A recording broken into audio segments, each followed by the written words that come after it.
Assalamualaikum warahmatullahi wabarakatuh. Halo, hola, senang sekali pada kesempatan kali ini saya Nazar Syalam kembali bisa menemui teman-teman semuanya dalam acara podcast Piki bersama Balai Pelestarian Nilai Budaya Aceh. Pada kesempatan kali ini kita kedatangan tamu yang super duper spesial.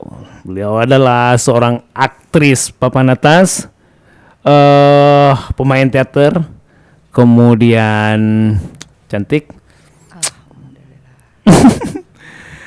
Dan ya, Mbak Syah Febrianti. Assalamualaikum warahmatullahi wabarakatuh, Syah. Waalaikumsalam warahmatullahi wabarakatuh. Aku sampai deg-degan loh ini. Udah lama di Aceh?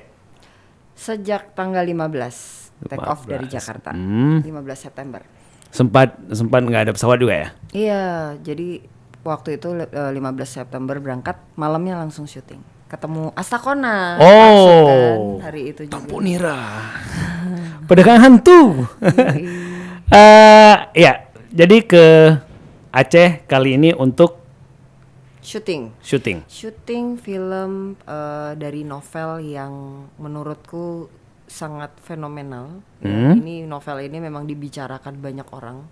Yep. Kebetulan ketika aku beberapa kali kan aku posting di Insta Story ya, membaca naskahnya tuh orang udah ribut semua. Okay. Wah gila ini mau dibikin film ya, udah pada ribut semua. Nah itu satu hal yang menyenangkan kan, aku bisa terlibat di sini ya, senang sekali bisa kembali lagi ke Aceh. Udah pernah ke Aceh berarti? Udah dong. Udah berapa kali? Ini ada... Tapi dulu aku sempat tahu tuh yang sekali ke Aceh tuh. Jadi pertama kali itu aku pentas di Syekh Kuala, bawain Cut Nyadin. Kalau nggak salah itu tahun 2016. Setahun kemudian kembali lagi ke sini, ada aku diminta jadi salah satu karakter di filmnya sutradara Jepang waktu itu. Cast kecil aja sih, cuma aku senang karena balik lagi ke sini. Jadi aku explore lagi Aceh. Waktu itu aku tinggal lama sekali di sini, jadi kayak 2 mingguan gitu ke Sabang, kemana-mana lah. Berarti ini yang ketiga atau keempat aku lupa deh, kayaknya ketiga sih. Kalau di dan ke Aceh memang lebih banyak misalnya datang ke Aceh itu untuk proyekan. Kebetulan selalu karena ada syuting baru saya kebetulan.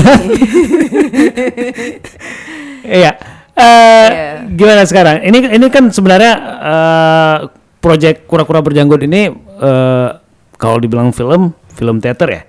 Ya, aku rasa ini bukan film murni ya. Ini kali ini adalah satu bentuk teater yang dialihwahanakan menjadi film gitu. Yang ini sekarang ini kan memang karena zaman pandemi, maka teater bergeser menjadi media seperti ini gitu, karena tidak diizinkan penonton datang berkerumun, maka teater berkembang menjadi teater dokumentasi mungkin ya. Aku menyebutnya ini teater yang didokumentasikan dalam mungkin kayak teatronik nggak? Bisa jadi itu kan hanya istilah saja ya. Tapi memang jadi bergeser aja. Biasanya teater kita ketemu penonton dengan memberikan energi yang yang saling bertukar di dalam satu ruang. Ini menjadi berubah kan semuanya gitu. Itulah. Jika pandemi panjang, jika pandemi kemudian tidak cepat selesai, apakah mungkin teater kemudian berubah wahana atau ya berubah ruangnya, mungkin harus menyesuaikan diri? Saya kira ini sudah terjadi, tapi memang beberapa pertunjukan tetap diadakan ya. Di Jakarta itu juga ada, tapi memang dengan protokol dan kerumitannya yang kita lalui selama ini gitu. Jadi kayak harus berjarak, tidak lagi bisa menampung penonton yang banyak begitu. Jadi tapi kesannya beda ya. Kamu jadi sebagai pemain teater bagaimana? Kalau kamu main teater nggak ada penontonnya, kan nggak enak banget rasanya. Beda karena itulah peristiwa teater itu kan adalah peristiwa di mana ada penonton dan pemain yang saling bertukar energi di situ. Kalau tidak ada ya itu bukan teater namanya. Nah itu, tapi kan kemudian ya harus ya dunia seperti ini kan, dunia mintanya harus berubah kan. Dan sekarang ke Mbak Inenya, kan Mbak Ina lebih banyak ke teater dan film. Iya. Gitu. Ya, iya. Jadi maksudnya lebih senang di ruang mana nih sebenarnya? Dua-duanya saya senang karena dua-duanya Ini berisiko loh jawabannya. Berisiko apa? Apa risikonya nih? Ngeri kali. Oke. Iya, jadi dua-duanya ini adalah satu, menurutku, nggak boleh gitu ya? Boleh. Terbiasa santuy gitu ya. Jadi kayak menurut saya teater dan film itu adalah satu media yang berbeda sekali menurutku. Jadi salah satu yang paling menonjol adalah proyeksi ya. Okay. Kalau kita main teater, otomatis kita akan membagi proyeksi kita kepada penonton dan ruang, ya kan? Yep. Sementara di film itu kita lebih tergantung sutradaranya juga sih, bagaimana treatmentnya. Tapi ada misalnya Koji yang kemarin aku syuting di Aceh, dia menganggap bahwa film itu proyeksinya adalah 1:1 dengan kehidupan, atau bahkan kalau kata W.S. Rendra, proyeksi dalam film itu 1:-1, artinya lebih subtle dari kehidupan sehari-hari. Oke. Sementara kita pemain teater itu kan selalu memberi penekanan dengan proyeksi ruang yang besar.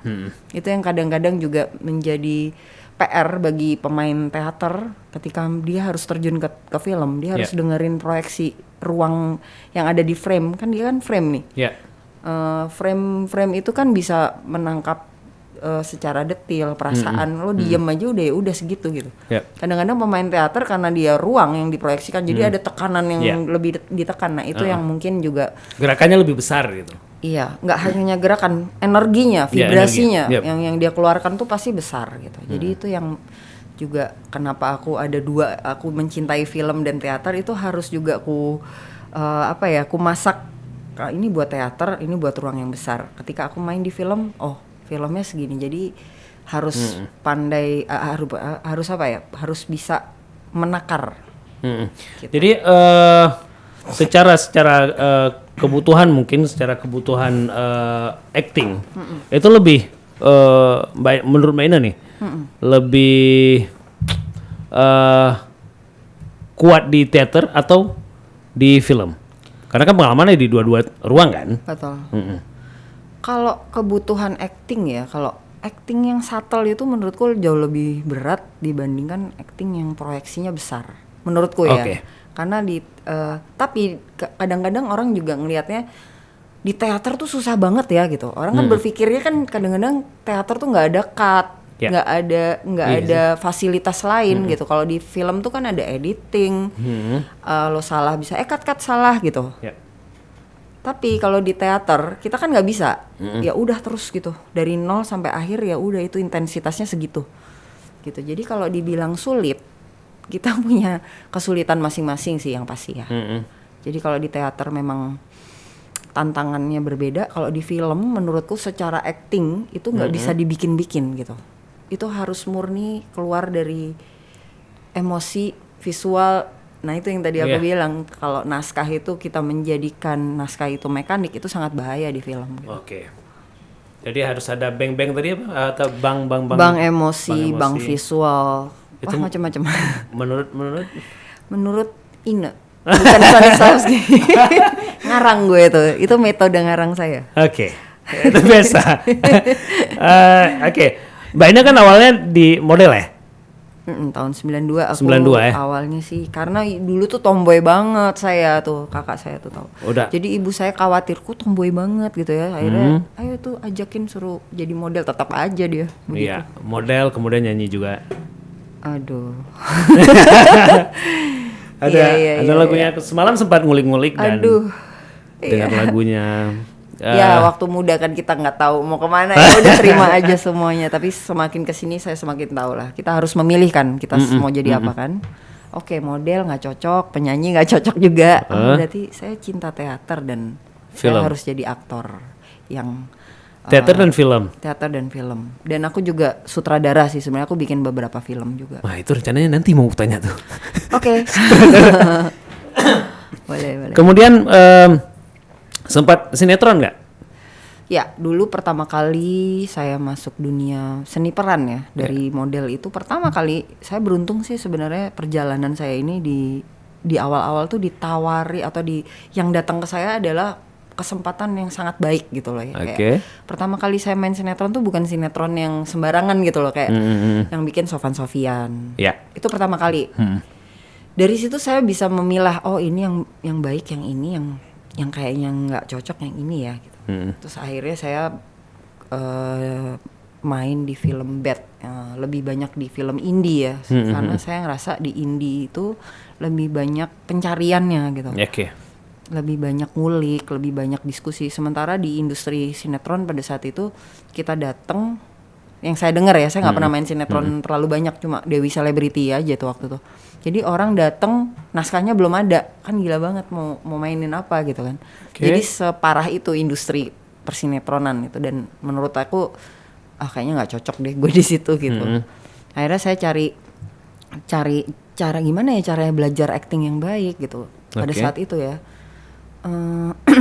Karena di Jakarta sendiri kan jarang, waktu itu tahun 96 masih ada bengkel teater, masih ada teater kuburnya Dindon ya, yang maksudnya yang sangat populer di situ. Sampai aku datengin, tetapi mereka memang harus jadi bagian dari itu gitu. Akhirnya, waduh, karena saya tidak terlalu tertarik untuk terikat dalam satu komunitas. Tapi ya itu tadi, aku beruntung aku ditawari oleh teater lembaga, main Miss Julie waktu itu tahun 99. Miss Julie itu adalah panggung pertama saya yang on stage 2,5 jam. Anak kecil itu waktu itu, umurku masih 22. Nah, deg-degan banget lah ya, gila loh. 2,5 jam itu sepanjang itu, dan karakternya nggak gampang. Nah dari situlah dosis bermain teaterku udah segitu tuh di awal gitu kan. Bayangin. Pertama masuk teater, main teater, langsung dapat Miss Julie dan di teater lembaga. Jadi memang orang-orang yang belajar dan di ospek. Iya, belajar teater ya, itu mereka kan akademik teater gitu. Jadi saya beruntung sekali mendapatkan guru yang langsung sangat akademik gitu, belajar beat, belajar subtext langsung gitu. Jadi emang saya beruntung aja perjalanan saya, wah, alhamdulillah. Ya. Habis itu sempat main teater di Jepang. Ya. Terus setelah itu kalau nggak salah tahun 2000 Mas Nano Riantiarno juga mengajak saya di opera Primadona, itu menarik juga. Saya memerankan karakter Kejora yang gradasi umurnya dari 15 sampai 60 atau 70 tahun. Jadi 15 tahun, 20 tahun, 25, 45 sampai 70. Itu setelah Miss Julie. Jadi emang itu waktu itu 3 jam kan, koma itu bikin pertunjukan selalu 4 jam, 3 jam gitu. Dan dari situ saya belajar banyak tuh soal manajerial panggung atau bagaimana saya mengurus properti dalam waktu hitungan detik. Saya mesti ganti baju karena itu dia kan lari sana bawa. Nah dari situ saya belajar yang biasanya saya clumsy, tau clumsy nggak? Apa itu? Ceroboh gitu ya, di kehidupan sehari-hari barang suka hilang, nggak bisa lagi. Di situ saya harus belajar untuk disiplin. Dari situ saya berubah karakternya gitu. Jadi menurutku teater itu ya bukan sekedar pertunjukannya saja, tapi prosesnya itu akan bisa memberikan perubahan kepada kita yang positif. Mbak Ina menariknya jadi kalau Mbak Ina kan tipe orang yang eksploratif ya.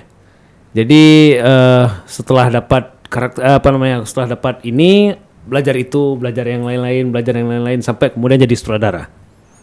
Iya, mungkin begitu. Ya kan, model, kemudian nyanyi. Aduh. Itu nggak masuk hitungan deh ya, nyanyi please. Kemudian main film, main teater ya. Iya. Kemudian jadi sutradara juga dan sempat jadi kru nggak? Kru ya kru kan, sutradara tuh kru. Ya selain sutradara, maksudnya sutradara kayak agak di atas lah dikit maksudnya. Kru mungkin belum pernah ya, tapi saya pernah juga membantu kayak apa sih itu namanya, acting coach gitu anak-anak gitu. Ya, itu kru juga kan. Iya. Suami saya kru, kameramen. Jongos film dia. Jongos film. Dan kemudian juga sempat jadi yang di coaching itu salah satunya anak saya sendiri ya. Galak sih saya kalau anak sendiri. Ikro 1 ya. Ikro 1. Sebenarnya 2 juga, tetapi saya tidak terjun ke lapangan, cuma membedahkan naskahnya aja. Gitu. Di antara semua yang paling menantang tuh apa sih? Di antara semua dari ya menantang ya. Semua punya tantangannya sendiri-sendiri sih pasti. Teater beda tantangannya, kita harus benar-benar menguasai ruang, apalagi ruang yang berbeda-beda. Film itu menurut saya paling bahaya sih kalau di film itu kan. Kalau saya bermain terlalu rigid juga nggak bagus gitu kan. Ada banyak tantangannya. Sutradara sebenarnya dari ketiga ini saya paling senang itu menyutradarai sebenarnya. Sebenarnya ya kebetulan waktu itu saya udah bikin 2 film, Tuhan pada Jam 10 Malam dan Selamat Siang Risa. Ya alhamdulillah waktu tahun 2012 saya dapat beasiswa ke Busan. Oke. Dan pulang dari sana saya nggak bikin film lagi karena saya kaget gitu ya. Jadi kayak wah sutradara itu PR-nya banyak banget karena banyak pengetahuan kan dari sana. Jadi kayak wah akhirnya saya berhenti jadi sutradara, saya main teater ke Perancis, ke kemana-mana. Jadi tetap di teater. Dan menarik kemarin ketika saya mengulik ada sempat katanya main di Jepang ya, main teaternya di Jepang. Kemudian sempat main teater juga di suhu berapa? Ya. Nah itu juga. Ya. Itu agak menarik. Itu nggak maksudnya kan berat itu. Di suhu berapa sih? Katanya sih berapa ya? Pokoknya 120.000 watt. Saya nggak tahu, panasnya panas banget. Tapi segala sesuatu bisa menjadi mungkin di atas panggung gitu menurutku. Saya pernah saya pas sakit waktu itu ya. Pernah udah panas badan, begitu masuk panggung sembuh. Sepanas itu ternyata ya mungkin karena tanggung jawab keaktoran kita gitu, menjadikan itu menjadi nggak ada rasanya lagi. Iya kan? Di atas panggung segala sesuatu bisa terjadi. Kita melampaui diri kita sendiri. Nah kemudian memilih ke KKB. Kura-kura berjanggut. Berjanggut.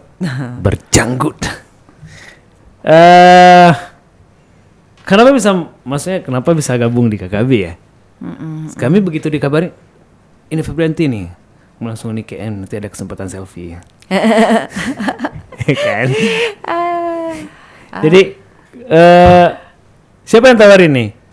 Kodrat kah? Atau siapa? Jadi saya kan selalu saya tertarik untuk pergi ke Aceh, udah pasti itu. Saya nggak tahu kenapa dulu waktu pertama kali saya diminta Jarum Foundation bikin, Ina kamu bikin monolog dong, pahlawan Indonesia terserah siapa aja. Saya sebut Cut Nyadin, padahal saya nggak kenal Cut Nyadin. Kenapa Cut Nyadin gitu? Jadi secara alam bawah sadar tuh saya udah kepengen banget kesini gitu. Walaupun saya belum pernah nginjek Aceh. Jadi begitu kura-kura berjanggut. Satu, saya kangen banget pergi ke sini.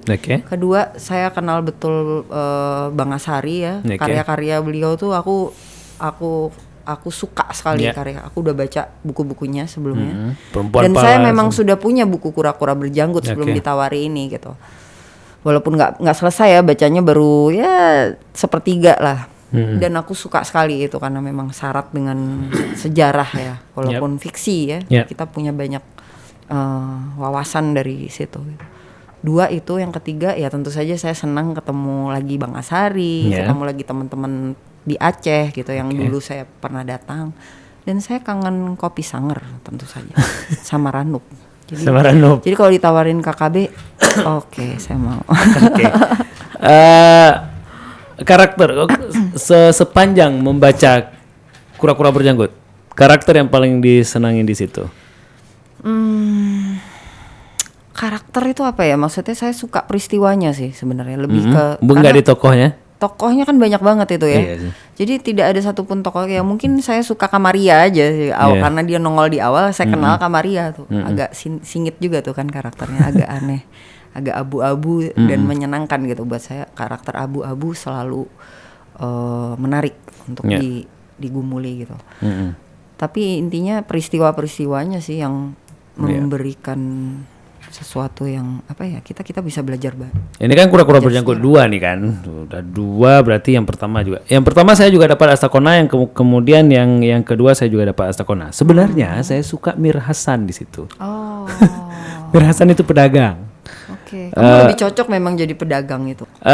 Iya. Mir Hasan kan tokoh pedagang yang kemudian punya karakter yang cukup untuk jadi seorang sultan, tapi dia kemudian lebih memutuskan diri menjadi seorang pedagang karena katanya dunia itu tidak diatur oleh sultan, tapi diatur oleh pedagang. Waduh, itu sultan diatur oleh pedagang. Iyalah. Habis itu, Mbak Ina, ada nggak satu panggung yang kemudian jadi ingatan, jadi sesuatu yang sangat menarik misalnya? Tentu saja sebagai aktor ya, kita nggak bisa melekati satu karakter, nggak boleh gitu ya. Kalau saya bilang setelah kita mati-matian menggumuli satu karakter, kayak kita harus jatuh cinta dengan karakter kita. Pada saat selesai kita harus memutuskan itu gitu. Oke. Itu betapa pedihnya aktor itu ya. Kita selalu jatuh cinta dan harus dipaksa berpisah dengan apa yang kita cintai. Gitu. Jadi emang semuanya saya cintai. Gitu. Semua karakter menjadi perjalanan penting sih buat saya gitu. Memang sejauh saya mainkan karakter-karakter itu memang karakternya nggak biasa ya. Kadang-kadang memang Miss Julie itu kan berat tuh, karakter berat. Bad itu film itu juga gila, orang gila. Terus apa? Dora Dulebov, saya pernah mainin pembunuh yang adil, itu singit juga kan. Dia teroris perempuan pertama. Naila itu monolog yang menurut aku cukup berat itu, karakter itu saya lepaskan karena memang Jenar Maesayu yang nulis. Dan itu robek banget, itu benar-benar robek jiwa raga dan pikiran semua, itu benar-benar saya nggak tahu kenapa cepat banget masuk ke situ dan lama lepasnya gitu. Nah setelah itu dia bikin film Nai kan, buat saya khusus, film monolog pertama di Indonesia itu Nai. Jadi 80 menit tuh muka gue doang tuh di situ tuh. Nah itu yang agak rumit gitu, karena memang permainan psikologisnya nggak berat banget. Terakhir mungkin Ontosoroh itu juga yang sangat berat buat saya gitu. Ya semuanya berat, semuanya oke lah itu. Semuanya Ontosoroh tuh kerasa nggak Mbak Ina bahwa di Bumi Manusia salah satu yang menyelamatkan film Bumi Manusia itu Ontosoroh? Alhamdulillah kalau begitu memang. Tapi nggak juga sih, saya kira ada banyak yang lain ya. Saya kayak Darsam juga kuat mainnya. Terus ada Robert Schurhoff, itu ada pemain baru juga kuat sekali. Jadi kebetulan memang Ontosoroh itu kan karakter perempuan yang luar biasa gitu. Aku kira semua orang yang memainkan Ontosoroh juga bisa keren karena karakternya aja udah keren. Kami sekian waktu dulu memang punya bayangan ya, dan kemudian ada beberapa review di YouTube juga mengatakan bahwa memang kayaknya memang ini Ontosorohnya gitu. Jadi dan iya, kayak memang ini Ontosorohnya gitu. Ontosoroh itu kan beberapa kali diperankan oleh kalau nggak salah Sita Nursanti pernah mainin Ontosoroh. Terus juga Happy Salma juga memainkan. Saya punya interpretasi berbeda sih sebenarnya tentang Nyai Ontosoroh yang sudah dimainkan teman-teman ini gitu.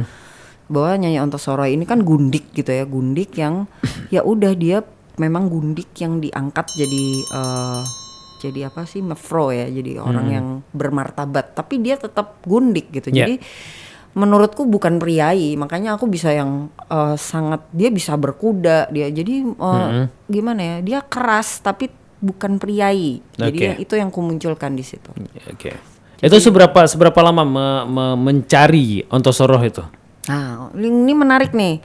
Jadi udah berapa kali nih kayaknya di YouTube apa semua, kayaknya aku udah ngomong ini deh. Gak apa-apa nih diomongin lagi, gak bosan ya. Jadi aku baca novel Bumi Manusia itu umurku 19 tahun. Sampai gue hafal nih ngomong ini. 19 tahun.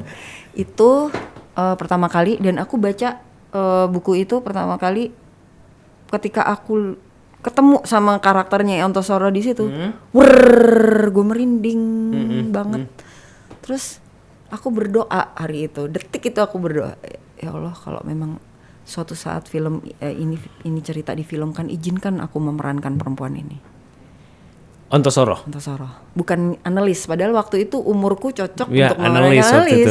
Kok gue ngomongan Ontosoroh gitu kan? Padahal kalau zaman-zaman itu dibikin Bumi Manusia dibikin film, memang cocok Annelies. Mungkin umurku cocok di Annelies, orang 19 tahun gitu kan, masih muda gitu. Muda dan cantik. Masih cantik banget. Dan kemudian dapat Ontosoro. Kenapa aku memilih, ya Allah, kalau misalnya ini film, aku izinkan aku memerankan ininya Ontosoro. Ya, Ontosoro. Dan aku kejar itu karakter. Berkali-kali aku datengin casting kan, teaternya nggak pernah dapet tuh. Yang dapat Happy. Gitu. Aku jadi Magda Peters gitu. Berapa kali lagi, ya udah, aku pengen banget mainin Ontosoro gitu kan. Terus Riri Riza juga pernah juga mengundang aku casting, nggak jadi filmnya. Waktu itu umurku masih 31, 32. Tapi juga secara keaktoran aku belum matang juga gitu waktu itu. Aku merasa. Begitu Hanung Bramantyo tuh waktu itu. Aku mau berangkat ke Jepang. Mbak Ina, kita ngobrol dong, ini aku mau bikin Bumi Manusia. Kamu mau aku jadi siapa? Nyai Ontosoro. Oke, siap. Gue casting, Mas. Padahal aku males banget casting, kecuali Nyai Ontosoro gue casting. Datang, akhirnya ya udah karakter itu langsung masuk ke dalam. Jadi aku sendiri merinding ketika aku di casting, kok bisa jadi ya udah hadir karakter itu sejak lama di dalam diriku. Menarik. Kemarin juga waktu main Cuk Nyadin masuk ya? Iya, itu juga aneh sih itu. Iya kan? Wah, Nyadin kan dengan Christine-nya yang begitu kuat waktu itu, dan kemudian di panggung itu mainnya mampu juga untuk menyampaikan itu. Ya, memang tentu saja Ibu Christine itu kan dia mencari Cut Nyadin bertahun-tahun di dalam hutan. Nah, aku cuma punya waktu itu ya berapa minggu aja gitu. Akhirnya aku meminjam energinya Ibu Christine.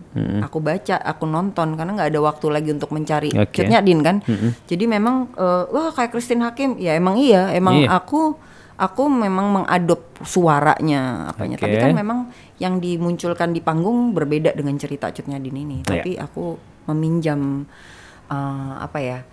perjalanan 4 tahunnya itu yang aku nggak punya. Akhirnya aku serap langsung Soalnya aku nonton di barisan pertama tuh. Wow. Asia. Kan itu kampus agak sombong ya. Kampusmu ya? Yoi. Widih, ngeri kali. Bagus auditoriumnya keren. Ya. Berapa ribu itu ya kapasitasnya ya? Atau 15? Hah? Ya. Sampai 3.000. 3.500. Ya. Lumayan, Bu, itu cukup padat ya waktu itu ya. Iya. Karena kan sekarang kan di waktu itu juga teater udah nggak pernah main di situ. Itu kan ruang eksklusif. Ruang yang cuma dipakai untuk wisuda sama acara-acara kampus. Bikin karena kan kita butuh ruang besar gitu sekarang untuk menonton karena menjaga jarak kan udah di situ ya. Kita pentaskan KKB yuk. Oh ya. KKB. Oke, Mbak Ina. Dengan kondisi pandemi segala macam kan kita bisa melihat bagaimana perkembangan teater jadi kayak bergeser gitu, Nah, kalau di Indonesia secara umum kan, teater kan bukan sesuatu yang begitu populer. Ya. Ya nggak sih? Nggak semua Indonesia sih. Nggak semua Indonesia. Seluruh dunia. Mengatakan seperti itu. Ya mungkin ini yang aku dapat dari David Bobby ya. Aku tanya juga kan, aku yang sutradaraku yang itu yang panas. Kebetulan tahun itu aku pergi ke Perancis. Aku juga bertanya bagaimana teater di sini. Di seluruh dunia teater itu adalah proyek tidak masuk akal sebenarnya. Bayangkan kita meluangkan waktu sekian bulan menggumuli sesuatu yang sangat kita melekati berbulan-bulan, kemudian kita cuma bermain 4 kali saja mungkin, dan sudah gitu udah nggak ada jejak lagi karena teater kan memang sifatnya on the spot, bukan untuk mungkin didokumentasikan gitu. Jadi memang teater itu kalau aku bilang memang orang yang mau bermain teater tuh orang gila aja sih, karena orang yang mau berproses, orang yang mencari, menurutku ya mungkin kamu punya interpretasi beda, tapi kalau menurutku teater ini adalah tempat saya mencari, tempat saya belajar, tempat saya nyelam, dan tempat saya banyak menemukan perubahan positif gitu. Nah kalau sekarang orang kan punya banyak interpretasi. Oh gue mau main teater untuk pertunjukannya aja. Ngapain lo main teater gitu? Gak mungkin orang mau main teater kalau cuma buat pertunjukan saja. Cuma 4 kali. Pasti mereka cinta dengan proses gitu kan. Jadi ketika sekarang aku lihat banyak sekali ya, tentu saja bukan hanya teater yang berubah, musik juga tidak ada konser lagi, tidak ada panggung ya. Di mana-mana panggung mati. Kita dialihwahanakan menjadi, kita terpaksa menonton secara virtual yang tidak mengasihkan itu gitu ya. Yang jadi kemudian teater dicantik-cantikin dengan shot-shot yang kita sama sekali nggak kenal sebelumnya kan, nggak ada bayangan gitu kan. Artinya memang semuanya bergeser, dan aku kira kita kan manusia yang sangat adaptif ya. Manusia itu kan pasti akan beradaptasi dengan segala perubahan gitu. Aku kira ya mau nggak mau lah gitu, kita harus menerima ini, tapi pasti ada cara lah. Tapi kan sebelumnya juga teater juga bukan sebuah seni yang begitu populer. Memang. Tapi sekarang kalau kita lihat teater menjadi sangat mungkin untuk populer malahan. Karena contoh gini, kita syuting di Aceh, orang di Irian bisa mengakses apa yang kita bikin. Iya kan? Jadi sebenarnya ada plus minusnya gitu. Kita kita kehilangan energi teater yang kita selama ini alami, tapi sebenarnya ada satu sisi lain yang orang lebih mudah mengakses teater dengan cara nggak perlu datang ke Aceh, orang di Jakarta bisa nonton teman-teman di Aceh. Di Aceh itu mungkin ya, beberapa tahun terakhir teater itu kayak entah masih ada ya teater di Aceh. Maksudnya kita nggak lihat proses teater yang kayak mungkin beberapa tahun sebelumnya gitu. Jadi ada latihan yang begitu ekstrim, sampai kan latihan vokal yang gitu.